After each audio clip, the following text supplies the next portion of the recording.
Hi everyone, welcome back to my channel. आज की class में हम बी का पूरा यूज सीखेंगे, वो भी एग्जांपल्स के साथ। तो चलिए स्टार्ट करते हैं। सबसे पहले हम बात करेंगे कि बी का मतलब क्या होता है। तो यहाँ पर बी का मतलब दिया गया है होना। जैसे एग्जाम्पल में है कि वह नाराज होगा, तो यहाँ पर नाराज होने वाली कंडीशन आपको दिख रही है।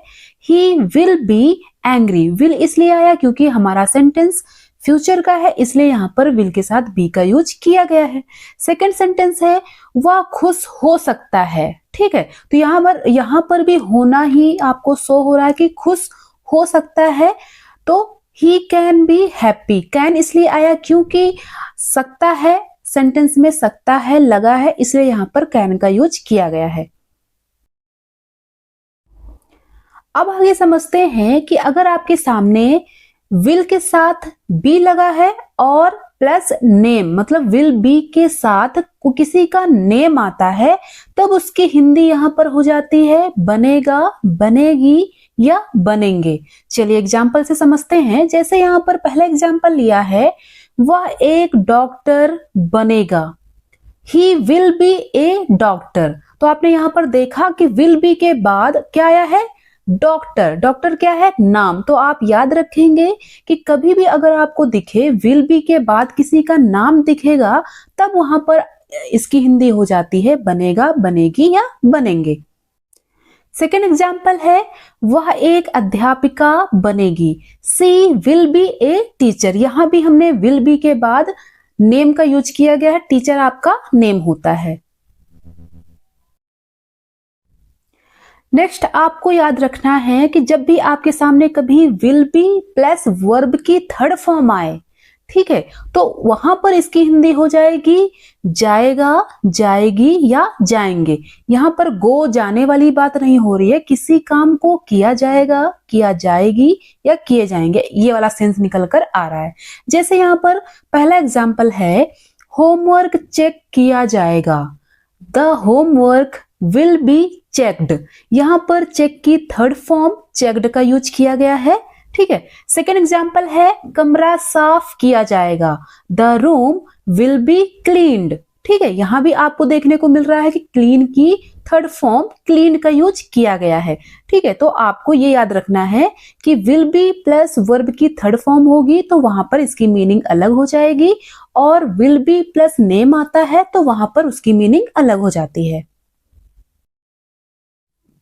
नेक्स्ट आता है कैन बी। जब आपको कभी भी कैन बी के साथ किसी का नाम मिलता है, तब आप वहां पर इसकी हिंदी समझेंगे कि बन सकता है, बन सकते हैं या बन सकती है। एग्जाम्पल है वह एक टॉपर बन सकता है।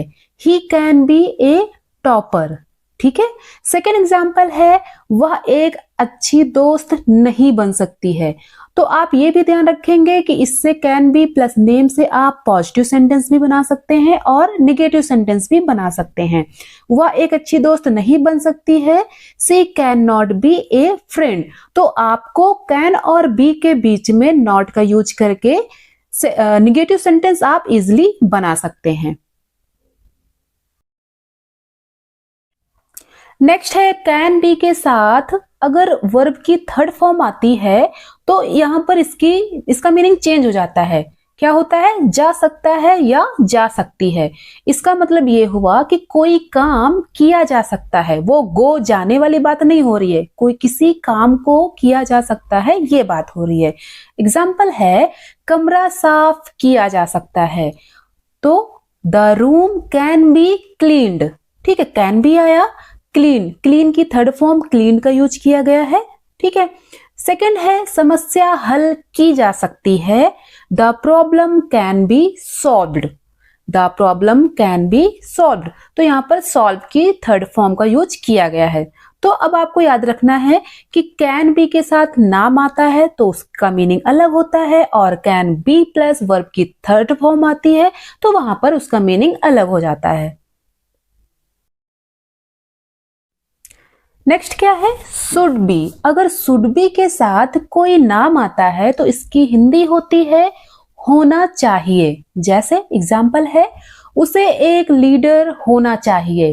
He should be a leader. ठीक है, शुड बी आया और उसके बाद नेम आया, नेम क्या है आपका, लीडर। सेकेंड एग्जाम्पल है उन्हें खिलाड़ी नहीं होना चाहिए। अब इसी का हमने एक निगेटिव सेंटेंस ले लिया है, तो they should not be players. तो आपको शुड और बी के बीच में नॉट का यूज करना है। इस तरीके से आप पॉजिटिव और निगेटिव दोनों तरह के सेंटेंस बना सकते हैं। अच्छा, अगर आपको अब शुड बी के साथ वर्ब की थर्ड फॉर्म दिखाई पड़ती है, तब वहां पर इसकी हिंदी हो जाती है जाना चाहिए। ठीक है, चलो एग्जाम्पल के थ्रू समझते हैं। जैसे पहला एग्जाम्पल है होमवर्क पूरा किया जाना चाहिए, the homework should be completed. तो शुड भी आया और वर्ब की थर्ड फॉर्म कंप्लीट से कंप्लीटेड हो गया है, तो इसकी हिंदी हो गई जाना चाहिए। ठीक है, सेकंड एग्जांपल है काम किया जाना चाहिए, the work should be done. ठीक है, तो यहां पर डू की थर्ड फॉर्म डन का यूज किया गया है। तो आप ये कुछ रूल होते हैं, इनको याद करके आप इजिली बी का यूज सीख सकते हैं और कर सकते हैं। नेक्स्ट है मे बी और इसकी हिंदी होती है शायद। और ये आप लोगों ने बहुत ही ज्यादा बोलचाल, इंग्लिश बोलचाल में बहुत ही ज्यादा सुना होगा कि मे बी ऐसा हो, मे बी वैसा हो, है ना। जैसे एग्जाम्पल है वह शायद नाराज है, she may be angry. Second example है वह शायद थका है, सी मे बी टायर्ड। तो इस तरीके से आप मे बी का यूज कर सकते हैं। नेक्स्ट है मस्ट बी और मस्ट बी के साथ अगर नाम आता है तो इसकी हिंदी हो जाती है होना ही चाहिए। कोई काम है उसको होना ही चाहिए।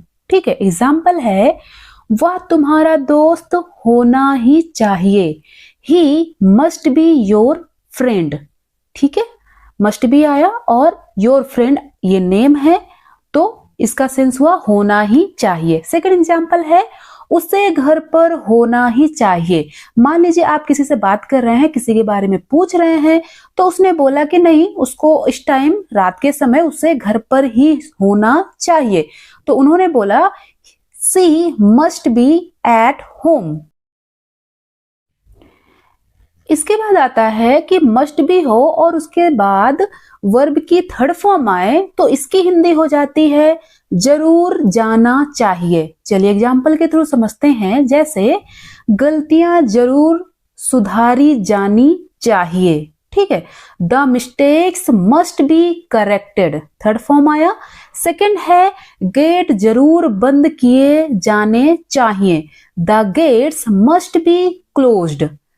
ठीक है, आई होप अब आपको समझ में आ गया है कि मस्ट बी का यूज आप किस तरीके से, किस सेंस में कैसे कर सकते हैं। कुछ रूल हैं, कुछ बेसिक रूल हैं, उनको आप ध्यान रखेंगे तो आप इजिली इनका यूज आसानी से कर सकते हैं।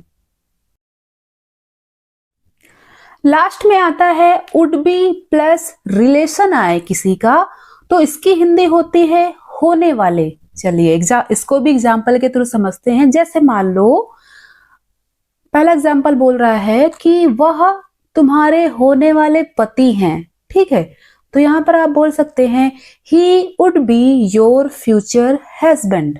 राइट, वुड बी आए और प्लस रिलेशन हो तो उसकी हिंदी होती है होने वाले। राइट, सेकेंड एग्जाम्पल है वह मेरी होने वाली वाइफ है, she is my would be wife. ठीक है, अब आपको समझ में आ गया होगा। आज की क्लास में आपने सीख लिया होगा कि बी का यूज आप अलग अलग वर्ड के साथ, अलग अलग वर्ब के साथ कैसे करेंगे। ठीक है, तो अगर आपको वीडियो पसंद आई हो तो प्लीज वीडियो को लाइक और चैनल को सब्सक्राइब जरूर कीजिए। मैं नेक्स्ट वीडियो में कुछ और इंटरेस्टिंग टॉपिक लेकर आऊंगी। Till then keep learning, keep growing. Thanks for watching.